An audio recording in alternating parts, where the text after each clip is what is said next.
Hello আব্বা, আপনি phone রাখেন, আপনার লগে আমার কোনো কথা নাই। কিরে বন্ধু কি হইছে? আরে বেটা কইস না বেটা, বাপের তো শপিং করার লেগে 10,000 টাকা চাইছি, বাপে আমার 3,000 টাকা দিছে। যদি পুরো চাহিদা পূরণ না করতে পারে তাহলে আমার জন্ম দিছে কি লেগে বেটা? ও আচ্ছা, এই কথা।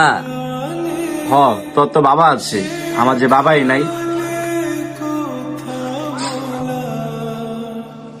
আমি কার কাছ থেকে চামু? বাবা যে কি দিল সেটা বড় কথা না, বাবা যে আছে এটাই বড় কথা। যার বাবা নাই সেই বুঝে, আমার তো বাবা নাই, আমি বুঝি বাবা জিনিসটা কি। সরি বন্ধু, বুঝতে পারি নাই। আমি এখনই গিয়ে বাপের কাছে যা মাপ চাম। ও তাড়াতাড়ি যা, বাপ থাকতে বাপের মূল্য দে, যে মাপ চাগা। আচ্ছা বন্ধু, তাহলে ধরো থাক, আমি যাই, বাপের কাছে যাই। বেঁচে থাকা